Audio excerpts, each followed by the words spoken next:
அடுத்ததாக சிம்மராசி மக நட்சத்திரம். சிம்மராசி அன்பர்கள் மக நட்சத்திரத்தில் பிறந்தவர்கள். மகம் நட்சத்திரம் அப்படின்னா அதுக்கு யார் தேவதை அப்படின்னா முன்னோர்கள், பிதர்கள். ஸோ மக நட்சத்திரத்தை பொறுத்த வரைக்கும் 4 பாதங்கள்ல முதல் 3 பாதம் ஒரு விதமான விசேஷங்களை கொடுக்கறது, 4ஆம் பாதம் தனிப்பட்ட முறையில் ஒரு விசேஷத்தை கொடுக்கறதுன்னு சாஸ்திரத்தில் இருக்கு. ஆனால் பொதுவாக மக நட்சத்திரம் 4 பாதத்தையும் சேர்த்து பார்க்கும்போது இவங்களுடைய பெர்த் பிளேஸ் பிறக்கும்போது கேது மகா திசை அப்படின்னு வருது. 2வது திசை அப்படிங்கிறது சுக்கிர திசை. சரி, சுக்கிர திசையில் அவங்களுக்கு எப்படி இருக்கும் அப்படின்னா சம்பத்து திசை அப்படின்னு தான் பேர். ஆனால் இந்த சூரியனுடைய ராசிக்கு சுக்கிர பகவான் ஒரு காலமும் சப்போர்ட் பண்ண சரித்திரமே கிடையாது. ஏன்னா இது ஒரு விதமான உஷ்ணம், அதுவும் உஷ்ணம்தான். இதுவும் ஹீட்டு, அதுவும் ஹீட்டு தான். அதனால் மக நட்சத்திரத்துக்கு அந்த கேது திசை பிறக்கும்போது 2வது சுக்கிர திசை, 3வது அப்படின்னு ஒரு சூரிய திசை ஜென்ம திசை என்ற பெயர், 4வது திசை சந்திர திசை. இந்த 23 ஒரு 6 29 வயசு, இந்த 28 கழிஞ்சு இந்த 29வது வயசுல இருந்து இந்த சந்திர திசை அப்படிங்கிறது தான் இவங்களுக்கு வாழ்க்கையில எதிர்பாராத தனப்பிராப்தியை கொடுக்குது. சாதாரணமா கிடையாது, அதாவது நினைச்சு பார்க்க முடியாத மிக உயர்வான ஒரு வாழ்க்கையை கொடுக்கும். மகம் நட்சத்திரத்தை பொறுத்த வரைக்கும் அந்த 36 வயசு முழுசா முடிஞ்சு அதுல இருந்து 20 வருஷ காலம், அதாவது சந்திர தசை, செவ்வாய் தசை, ராகு திசையில ராகு புக்தி வரைக்கும் உண்டான 20 வருஷ திசை. அந்த 20 வருஷம்தான் அவங்களுக்கு டாப் மோஸ்ட் லைஃப். அதில் பர்டிகுலராக அந்த 36 வயசுலேருந்து வரக்கூடிய சந்திர திசையும் சூரிய திசையும் ரெண்டுமே ரொம்ப உயர்வான திசை தான். ஆனால் சந்திர திசையும் செவ்வாய் திசை, ஏன்னா பாக்யாதிபதி திசை அப்படிங்கிறது ஒன்று. 12 கூடிய சந்திரனாக இருந்தாலும் இப்போ மகம் நட்சத்திரத்தில் பிறக்கிறதுனால, சிம்ம ராசியில் பிறக்கிறதுனால 12 கூடிய சந்திரன் அவருக்கு 2ஆம் இடத்துல இருக்கார் அப்படின்னு தான் அதை எடுத்துக்கணும். அயனம் சயனம் போகம் பாக்கியம் என்று சொல்லக்கூடிய 12ஆம் வீட்டுக்கு அதிபதியான சந்திரன் ஜென்ம ராசியில உட்காரும்போது அவங்களுக்கு அந்த திசை நிச்சயமாக அந்த பலனை கொடுக்கும், சௌக்கியமான பலனை கொடுக்கும். மனதளவில் சில சிரமங்களை கொடுக்கும். ஆனால் எதிர்பாராத தனப்பிராப்தி, பூர்வீக சொத்துக்கள் கிடைக்கிறது, ஏன்னா திடீர்னு பழைய வீடை விலைக்கு வாங்குறது, அது மாதிரி யாராவது தொழிலை விட்டுட்டு போவாங்க, அந்த தொழிலை இவங்க டேக் ஓவர் பண்ணி எடுத்து அதில் பிஸ்னஸ் பண்ணுறது, இதை மாதிரியான சில சிறப்பான ஒரு யோகத்தை கொடுக்கக்கூடிய ஒரு திசை. எப்போ 36 வயசுல தான் ஆரம்பிக்குது. ஸோ அந்த 36வது வயசுல இருந்து தான் இந்த மக நட்சத்திரத்துக்கு அதிர்ஷ்ட காலம் அப்படிங்கிறது ஸ்டார்ட் ஆகுது. அது 20 வருஷத்துக்கு இருக்கு. அப்படிங்கிறப்போ அவங்க வாழ்நாளில் அவங்களுடைய கடமைகளை நிறைவேற்றுறதுக்கு தேவையான எல்லா விதமான பாக்கியத்தையும் அள்ளி கொடுக்கக்கூடிய திசை எதெல்லாம்?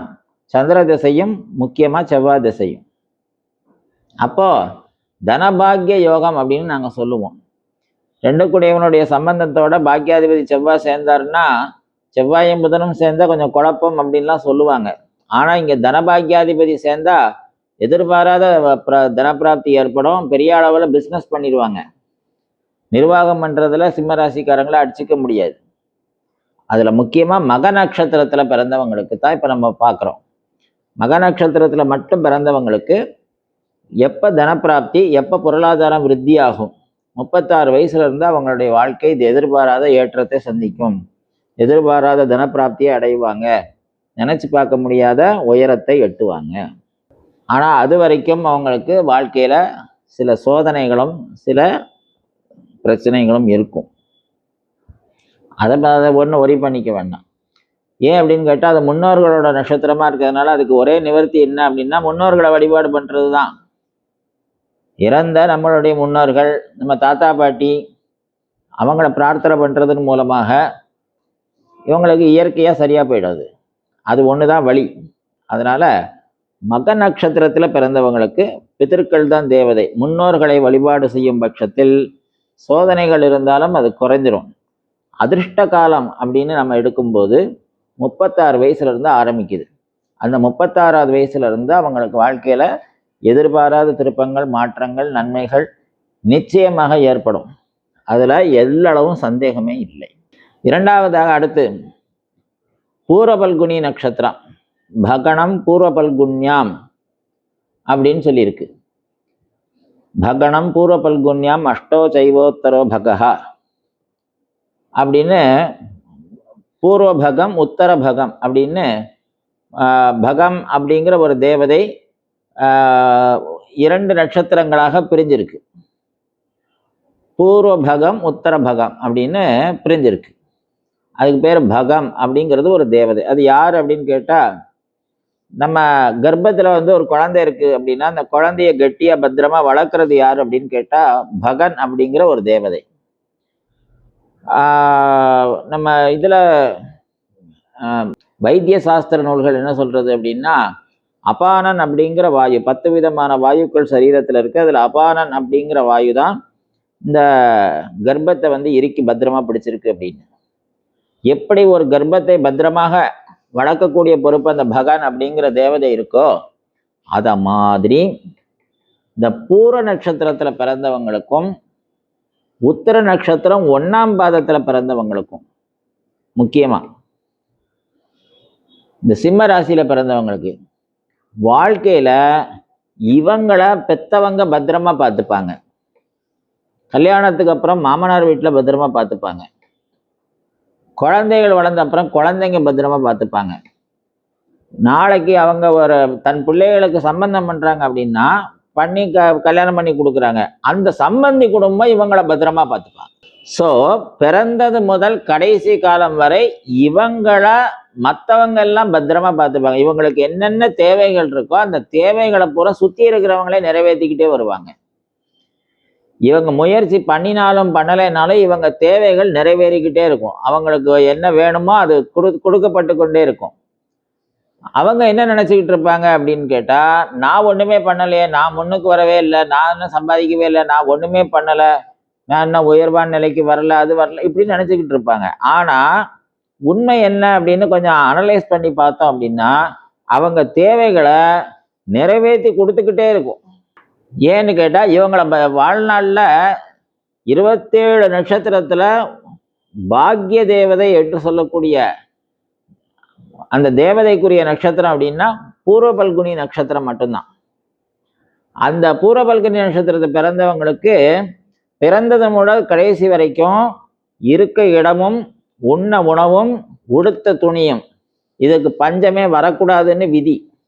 எந்த இடத்துலையும் அவங்களுக்கு இந்த 3 காரணமாக, அதாவது இருப்பிடத்திற்காகவோ, அதாவது ஒரு இடத்துல ஒரு வீட்டில் போய் தங்க போகிறோம் அப்படின்னா அந்த தங்குற வீட்டில் அவங்களாலேயோ அல்லது நம்ம சாப்பிடும்போது யாராவது ஏதாவது வார்த்தைகள் சொல்கிறது அந்த மாதிரியான விஷயங்களோ எதுவுமே அவங்களுக்கு அந்த மாதிரி ஒரு அவமானமோ பிரச்சனைகளோ வராது. அவங்கள நல்லபடியாக பராமரித்து அவங்களுக்கு வேணுங்கிற சாப்பாடு துணிமணியெல்லாம் கொடுத்து நீங்கள் தாராளமாக நீங்கள் தங்கிக்கலாம், எத்தனை நாள் வேணும்னு தங்கிக்கோங்க அப்படிம்பாங்க. விருந்தினர்களும் அப்படி தான் சொல்லுவாங்க, உறவு முறைகளும் அப்படி தான் சொல்லுவாங்க, சம்பந்தி வீட்லேயும் அதான் சொல்லுவாங்க, பொண்ணு கொடுத்த மாமனார் வீட்லேயும் அப்படி தான் சொல்லுவாங்க, பிறந்த வீட்லேயும் அப்படி தான் வச்சுருப்பாங்க. ஆனால் நமக்கு அது தெரியாது. ஏன்னா நம்ம அந்த சௌகரியத்தில் இருக்கிறதுனால நம்ம இன்னும் ஒன்றுமே செய்யலையே நினச்சிக்கிட்டு இருப்போம். ஆனால் கடைசி காலம் வரைக்கும் ஒரே மாதிரியான லைஃப், நமக்கு வேணுங்கிற எல்லா விஷயமும் நிறைவேற்றப்படுது. கல்யாணம் நடக்கணும், கல்யாணம் நடக்குது, குழந்தைகள் பிறக்குது, குழந்தைகளுக்கு வேணுங்கிறதெல்லாம் நடக்குது, அவங்க நல்லபடியாக எல்லாம் நடக்குது. ஆனால் நம்ம ஒன்றும் பண்ணாமலே நடக்கும். அப்படி ஒரு பாக்கியம் பண்ண நட்சத்திரம் அப்படின்னா அது பூர்வபல்குனி நட்சத்திரம். உத்தர நட்சத்திரத்தில் 1ஆம் பாதம், இந்த ரெண்டும் டாப் மோஸ்ட் நட்சத்திரம் என்று சொல்லப்படுகிறது. அது பாக்ய நட்சத்திரம் என்று அழைக்கப்படுகிறது. இவங்களுக்கு அதிர்ஷ்டமான காலம் அப்படின்னு தனிப்பட்ட முறையில் எடுக்கலாம். ஆனால் இவங்க பிறக்கிறதே அதிர்ஷ்டம்தான். அதிர்ஷ்டத்தின் காரணமாக தான் இவங்க பிறக்கிறாங்க. இந்த நட்சத்திரத்தில் தான் ஆண்டாள் நாச்சியாருடைய பிறப்பு அமைகிறது. ஸோ இந்த நட்சத்திரத்தில் பிறந்தவங்க நிச்சயமாக தெய்வ துணையோடு தான் பிறக்கிறாங்க. அப்போ பிறக்கும்போது ஏற்படுற சுக்கிர திசை, ரெண்டாவது திசை சூரிய திசை. இந்த ரெண்டாவது திசை சூரிய திசை வந்து ஜென்ம ராசிக்குரிய திசையா நடக்கிறதுனால இந்த சூரிய திசை மட்டும்தான் கொஞ்சம் கிரிட்டிக்கலான திசை. அப்போ சுக்கிர திசை முடிஞ்சு சூரிய திசை முடிஞ்சு செவ்வாய் திசை சந்திர திசை. இந்த சந்திர திசையும் செவ்வாய் திசையும் பூர நட்சத்திரத்துக்கும் உத்தர நட்சத்திரத்துக்கும் எதிர்பாராத தனப்பிராப்தியை கொடுக்கும்.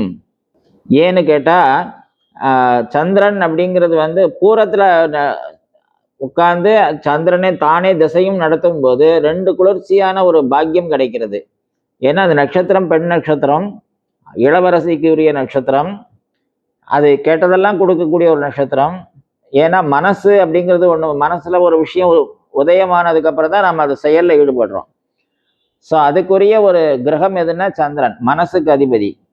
அது எண்ணங்களை நிறைவேற்றக்கூடிய ஒரு நட்சத்திரமா இருக்கிறதுனால சந்திர திசை உத்தமமான திசை, எதிர்பாராத அதிர்ஷ்டத்தை கொடுக்கக்கூடிய திசை, எண்ணங்களை ஈடேற்றும் திசை. அதே மாதிரி சூரிய திசையும் அதை மாதிரி தான். ஆனால் சூரிய திசை ஜென்மராசி திசைங்கிறதுனால சில சிரமங்கள் இருக்கும்.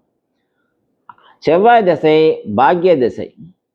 அப்போ செவ்வாயினுடைய திசை நம்ம வந்து ப்ராப்ளம்னு எடுத்துடக்கூடாது.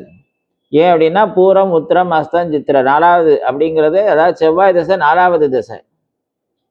4வது திசை அப்படின்னாலே க்ஷேமம் அப்படின்னு பேரு. ஜென்மம் சம்பத் விபக்ஷேமம் அப்படின்னு பேரு. க்ஷேம திசை, அவங்க நல்லா இருந்தே தீரணும்னு விதி. அதனால அவங்களுடைய 23வது வயசுல இருந்து அவங்களுக்கு ஆட்டோமேட்டிக்கா வந்து சூரிய திசை முடிஞ்சு சந்திரனும் செவ்வாயும் வேலை செய்ய ஆரம்பிச்சிருவாங்க. ஸோ இந்த 23 24 வயசுக்கு மேலே வரக்கூடிய சந்திர திசையும் செவ்வாய் திசையும் கிட்டத்தட்ட 17 வருஷ காலம். அதில் அவங்களுடைய எண்ணங்கள் மட்டும் இல்லை, அவங்க பாரம்பரியத்துக்கு மட்டும் இல்லை, அவங்க தேவைகள் எல்லா விஷயத்தையும் நிறைவேற்றி கொடுக்கக்கூடிய அதிர்ஷ்டகரமான ஒரு காலங்களாக இருக்கிறது. அப்போ சிம்மராசியை பொறுத்த வரைக்கும் இந்த பூர நட்சத்திரம் 4 பாதமும் உத்திர நட்சத்திரம் 1ஆம் பாதத்தில் பிறந்தவங்களுக்கும் நிச்சயமாக நன்மைகளை வழங்கக்கூடிய திசையாக இது இருக்கிறது. கவலைப்படுறதுக்கு எதுவும் இல்லை. அடுத்ததாக கன்னியா ராசியை பார்ப்போம். கன்னியா ராசியை பார்க்கும்போது முதல் நட்சத்திரம் என்ன? உத்திர நட்சத்திரம். கன்னியா ராசியில 2, 3, 4 பாதங்கள் இருக்கு. அதுல அந்த உத்திர நட்சத்திரத்தில் இருக்கக்கூடிய அந்த 3 பாதங்கள் பிறந்த உடனே முதல்ல சூரிய திசை. உத்திர நட்சத்திரத்தில் பிறந்தவங்களுக்கு முதல் 3 வருஷ காலம் சில சிரமங்கள், தகப்பனாருக்கு பாதிப்பு, குடும்ப நலன்கள்ல பாதிப்பு, இவங்களுக்கு ஆரோக்கிய பாதிப்பு, இதெல்லாம் இருக்கும். ஆனால் பெருசா ஒன்றும் தவிக்கப்படாது. 2வது திசை சந்திர திசை, அதுதான் முக்கியமான திசை. 13 வயசுல இருந்து 13 வயசு முடியறதுக்குள்ள அவங்களுக்கு எதிர்பாராத தனப்பிராப்தி, அதிர்ஷ்டத்தை, தேவையான விஷயங்களை கொடுத்துரும். அதே மாதிரி ராகு திசை என்று சொல்லக்கூடிய ராகு திசை 18 வருஷமும் முழுமையாக வேலை செய்யும். 18 வருஷமும் முழுசா இந்த சூரிய நட்சத்திரத்துக்கு தான் வேலை செய்யும் எப்பவுமே. ஏன்னா ராகு சூரியனுக்கு அகெயின்ஸ்டான ஒரு பிளானட் யாருன்னா ராகு. ஆனா கன்னியா ராசியை பொறுத்த வரைக்கும் ராகு ரொம்ப உத்தமமான பலனை கொடுக்கணும்னு விதி. அதனால இந்த உத்திர நட்சத்திரத்துல கன்னியா ராசியில பிறந்தவங்களுக்கு ராகு தசை கரெக்டா அந்த மிடில் ஏஜ்ல, கரெக்டா சொல்ல போனோம் அப்படின்னா அந்த 22 23 வயசுக்கு மேல கிட்டத்தட்ட 18 வருஷ காலம், 40 வயசு வரைக்கும் ராகு தசை தான் நடக்க போகுது. அதுல அவங்க பார்க்காத நன்மைகளே இருக்காது. எல்லா விதமான தனப்பிராப்தியும் அவங்க அடைவாங்க. ராகு தசையில இருக்கிற பெரிய கிரிட்டிக்கலான விஷயம் என்ன அப்படின்னா, நிறைய ஏமாற்றங்கள், திடீர்னு அந்த மூட் ஸ்விங் அப்படின்னு சொல்லுவாங்க. டக்குன்னு மனநிலை மாறிக்கிட்டே இருக்கிறது, ஏன்னா சிந்தனை மாறிக்கிட்டே இருக்கிறது. இதை பண்ணா சரியா வந்துருமா, அதை பண்ணா பெரிய ஆளாயிரலாமா, இதை பண்ணா பெரிய ஆளாயிரலாமான்னு புதுசா யோசிச்சு தன்னைத்தானே அவங்க கன்ஃபியூஸ் பண்ணிக்கிறதுனால என்னன்னா, என்ன படிக்கிறது, என்ன வேலைக்கு போறது, என்ன தொழில் பண்றதுன்னு தெரியாம நிறைய பேர் வந்து இந்த மன ரீதியான பாதிப்புனால இந்த ராகு திசையில பாதிக்கப்பட்டவங்க நிறைய பேர். கன்னியா ராசியில கஷ்டப்பட்டவங்க அதுவும் இந்த ராகு திசையில கஷ்டப்பட்டவங்க நிறைய பேர். கஷ்டம் இருக்கும். ஆனால் அவங்களுக்கு தேவையான எல்லா விஷயங்களையும் தேடி வந்து கொடுத்துரும். பொருளாதாரத்துல எதிர்பாராத முன்னேற்றத்தை கொடுத்துரும். அதே மாதிரி மனைவி வழி சொத்துக்களை கொடுக்கும். அதுவும் உத்திர நட்சத்திரம் 3 பாதத்துக்கு மட்டும்தான் நம்ம பேசுறோம். மனைவி வழி பொருளாதாரம் வரும். அதே மாதிரி நம்ம பிதர்கள் முன்னோர்களுடைய சொத்துக்கள் நமக்கு வந்து சேரும். பரம்பரை சொத்துக்களை ஆண்டு அனுபவிக்கக்கூடிய பிராப்தம் கிடைக்கும். தோட்டம் புதுசாக தோட்டம் வச்சு அந்த தோட்டத்தை பராமரிக்கிற ஒரு பாக்கியம் கிடைக்கும். மேனுஃபேக்சரிங் என்று சொல்லக்கூடிய இண்டஸ்ட்ரீஸ் புதுசாக உற்பத்தி சம்மந்தப்பட்ட தொழில்களை பண்ணுவாங்க. கம்யூனிகேஷன் சம்மந்தப்பட்ட தொழிலை பண்ணுவாங்க. கேட்ரிங் எடுத்து செய்வாங்க. டெக்ஸ்டைல் எடுத்து பண்ணுவாங்க. பிபிஏ பிஸ்னஸ் கோர்ஸ் பண்ணி செல்ஃபாக பிஸ்னஸில் நிறைய விஷயங்களை புது மாடிஃபிகேஷன் பண்ணி நிறைய விஷயங்களை செய்யறதுக்கு முன் வருவாங்க. அப்போது ராகு தசை வந்து நிறைய நல்லது செய்யும் அவங்களுக்கு. அவங்க அதை கொஞ்சம் புரிஞ்சுக்காம கொஞ்சம் டைவர்ட் ஆவாங்க. அவங்களுக்கு கரெக்டான ஒரு கைடன்ஸ் மட்டும் கிடைச்சாச்சுன்னா அவங்க எங்கேயோ போயிடுவாங்க. அப்போ உத்திர நட்சத்திரம் அந்த கன்னியா ராசியில் பிறந்தவங்களுக்கு ராகு திசையும் சந்திர திசையும் மிக அருமையான திசை. உத்தமமான பலனை கொடுக்கும். எதிர்பாராத தன லாபத்தை கொடுக்கக்கூடிய நல்ல திசையாக இருக்கு. அதே அடுத்து கன்னியா ராசி அஸ்த நட்சத்திரத்துல பிறந்தவங்களை பார்ப்போம்.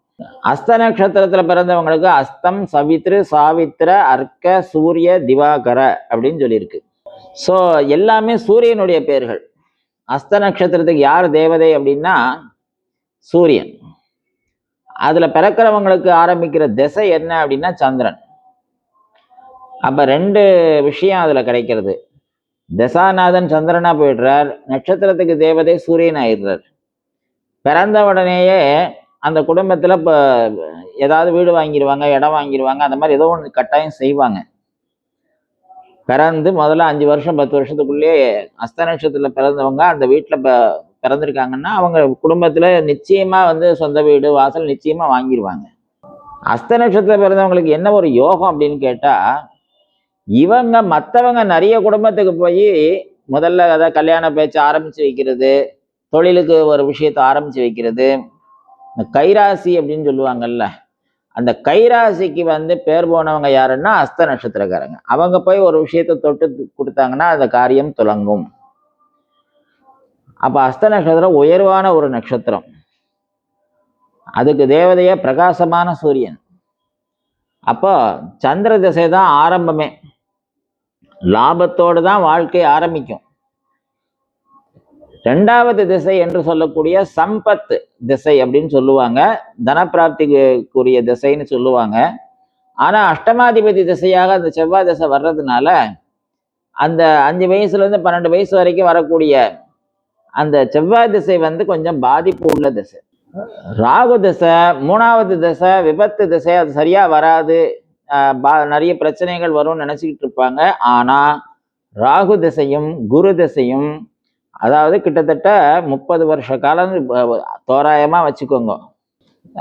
சந்திர திசையிலையும் செவ்வாய் திசை 12 வயசை கழிச்சாச்சு அப்படின்னா என்ன 22, 32, 42 30 வருஷம் வச்சுக்கோங்க. அந்த 30 வருஷமும் இந்த ராகு திசையும் குரு திசையுமே அவங்கள வாழ்க்கையில மிகப்பெரிய ஏற்றத்தை கொடுத்து அவங்கள வாழ்நாளில் பெரிய சாதனைகளை பண்ண வச்சு இவங்க ஒரு 10 பேருக்கு சம்பளம் கொடுக்குற ஒரு பாக்கியத்தை நிச்சயமா ஏற்படுத்தி கொடுக்கும்.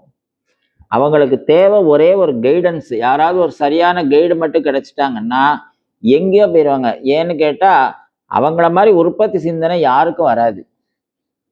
ஏன்னா அவங்க தொட்ட காரியம் மற்றவங்களுக்கு தொடங்கும் அப்படிங்கிறப்போ அவங்களுக்கு நடக்காதா? நிச்சயமா நடக்கும்.